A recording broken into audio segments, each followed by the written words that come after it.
ప్రతిస్పందనగా పాక్ను దెబ్బకు దెబ్బ కొట్టింది భారత్. ఉగ్రమూకలకు ఆశ్రయం కల్పిస్తున్న పాకిస్తాన్పై భారత్ ప్రతీకారం తీర్చుకుంది. భారత్ పాక్ మధ్య ఉద్రిక్త నేపథ్యంలో అత్యాధునిక ఆయుధాలను సమకూర్చుకునే పనిలో పడింది.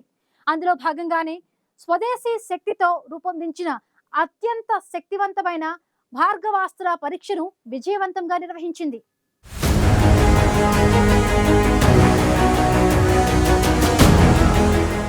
భారత్ చైనా మధ్య బలమైన సంబంధాలు లేనప్పటికీ వాణిజ్యం ఎక్కువగానే జరుగుతోంది. ఇటీవల ఈ రెండు దేశాల సంబంధాల్లో కాస్త పురోగతి కనిపించింది. ఈ నేపథ్యంలో చైనా మరోసారి తన వక్రబుద్ధిని ప్రదర్శించింది. అరుణాచల్ ప్రదేశ్లోని కొన్ని ప్రాంతాలకు చైనా తమ పేర్లు పెట్టింది. దీనిపై భారత్ తీవ్రంగా మండిపడింది. అరుణాచల్ ప్రదేశ్లో కొన్ని ప్రాంతాలకు చైనా పేర్లు పెట్టిన విషయం తమ దృష్టికి వచ్చిందన్న భారత్ అది వృధా ప్రయత్నమని పేర్కొంది. చైనా చేసే ప్రయత్నాలను నిర్ద్వంద్వంగా తిరస్కరించి తమ వైఖరిలో ఎలాంటి మార్పు లేదని భారత్ స్పష్టం చేసింది.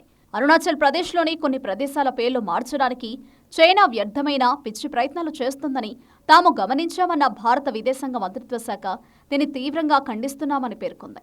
అరుణాచల్ ప్రదేశ్ అప్పుడు ఇప్పుడు ఎల్లప్పుడూ భారతదేశంలో అంతర్భాగంగా ఉందని, ఇకపైన ఉంటుందని భారత విదేశాంగ శాఖ స్పష్టం చేసింది. అరుణాచల్ ప్రదేశ్లోని కొన్ని ప్రాంతాలకు చైనా తమ పేర్లు పెట్టడంపై భారత్ తీవ్రంగా మండిపడింది. ఇది వృధా, అహంకారపూరిత చర్యగా భారత్ అభివర్ణించింది. చైనా కొత్త పేర్లు పెట్టడం ద్వారా వాస్తవాలను మార్చలేరని చైనాకు గట్టిగా చురకలంటించింది భారత్. అరుణాచల్ ప్రదేశ్ ఎప్పటికీ భారత్ నుంచి విడదీయలేని అంతర్భాగమని భారత విదేశాంగ ప్రతినిధి రణధీర్ జైస్వాల్ స్పష్టం చేశారు. పేర్లు మార్చినా వాస్తవాలు మారవని రణధీర్ జైస్వాల్ తెలిపారు. అరుణాచల్ ప్రదేశ్లోని అనేక ప్రాంతాల పేర్లు మార్చి తరచూ మ్యాప్లను విడుదల చేయడం చైనాకు పరిపాటిగా మారింది. అది తమ భూభాగమే అని చాలా ఏళ్లుగా చైనా వాదిస్తూనే ఉంది. అరుణాచల్ ప్రదేశ్లో సాంస్కృతిక పరిరక్షణకు తాము కట్టుబడి ఉన్నామని, ఆ చర్యల్లో భాగంగానే అక్కడి ప్రాంతాలకు చైనీస్ పేర్లు పెడుతున్నామని డ్రాగన్ కొంతకాలంగా వాదిస్తోంది.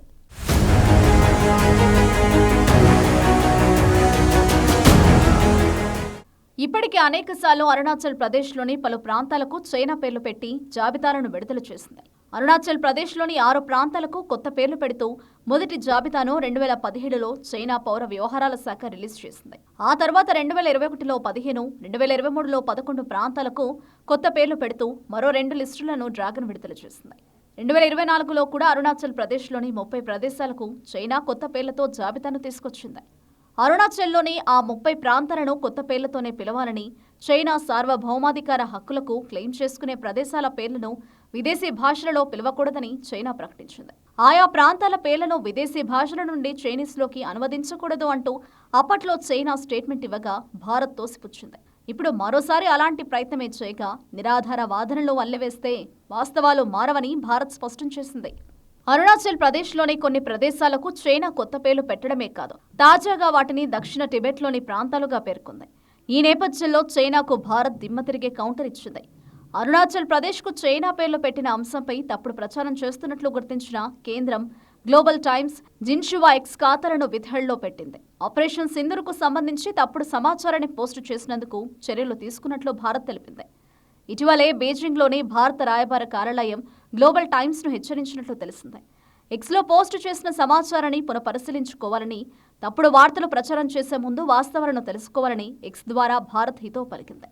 పాకిస్తాన్కు సానుభూతి చూపే పలు ఎక్స్ ఖాతాల్లో తప్పుడు ప్రచారం జరుగుతోందని, ఎలాంటి ఆధారాలు లేకుండానే విచ్చలవిడిగా పోస్టులు చేస్తూ ప్రజల్ని తప్పుదారి పట్టిస్తున్నారని భారత రాయబార కార్యాలయం మరో పోస్టులో వివరించింది.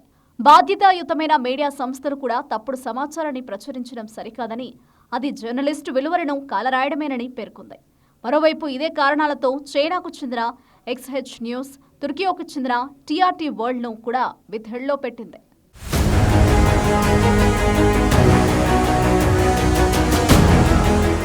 విస్తరణ కాంక్షతో రగిలిపోతున్న చైనా అరుణాచల్ ప్రదేశ్ తమ భూభాగమే అంటూ కొంతకాలంగా వాదిస్తోంది.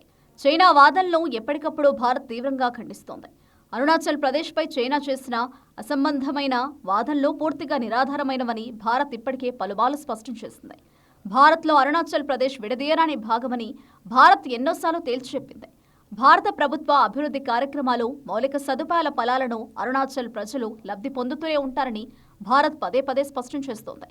భారత్లోని రాష్ట్రమైన అరుణాచల్ ప్రదేశ్ భూభాగంపై చైనా రక్షణ మంత్రిత్వ శాఖ ప్రతినిధి చేసిన అసంబంధమైన వాదనలను భారత్ ఇప్పటికే తీవ్రంగా ఖండించింది. నిరాధారమైన ఇలాంటి వాదనలను మళ్లీ వల్లెవేసినా అవి చెల్లుబాటు కావని భారత విదేశాంగ శాఖ చైనాకు పలుమార్లు చురకలంటించింది. భారత్ చైనాల మధ్య సరిహద్దు వివాదం ఎన్నడూ పరిష్కారం కాలేదని ఆ దేశం విదేశాంగ శాఖ అధికార ప్రతినిధి లిన్ జియాన్ ఇటీవల వ్యాఖ్యానించారు. గతంలో అరుణాచల్ చైనాలో భాగంగా ఉండేదని, ఆ ప్రాంతంలో చైనా పరిపాలన కూడా సాగేదని అన్నారు. అయితే ఆ ప్రాంతాన్ని 1987లో భారత్ ఆక్రమించుకుని అరుణాచల్ ప్రదేశ్గా రూపొందించుకుంది అని విదేశాంగ శాఖ అధికార ప్రతినిధి లిన్ జియాన్ పేర్కొన్నారు. భారత్ చర్యలకు వ్యతిరేకంగా ప్రకటనలు చేస్తూనే ఉన్నామని, దీనిపై చైనా వైఖరిలో మార్పు లేదన్న మొండివాదనను కొనసాగించారు. అరుణాచల్లో నిర్మించిన సేలా సొరంగాన్ని ప్రారంభించేందుకు ప్రధాని మోదీ ఇటీవల అక్కడ పర్యటించారు. దీంతో ఉలిక్కిపడిన చైనా అది తమ భూభాగమేనని చెప్పడం మొదలుపెట్టింది. చైనా ఇలా మాట్లాడడం గత నెల రోజుల్లో ఇది 4వసారి. అయితే చైనా వ్యాఖ్యలపై భారత్ ధీటుగా బదులిస్తోంది. చైనా వ్యాఖ్యలను తీవ్రంగా ఖండిస్తూ డ్రాగన్ కంట్రీని భారత్ హెచ్చరిస్తోంది.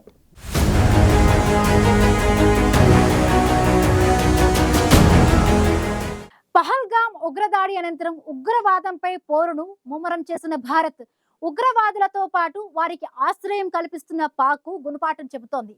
ఇలాంటి పరిస్థితుల్లో శత్రు డ్రోన్ల దాడులను తిప్పికొట్టి వాటిని నిర్వీర్యం చేసేందుకు భార్గవాస్త్ర అనే కౌంటర్ డ్రోన్ వ్యవస్థను సిద్ధం చేసింది.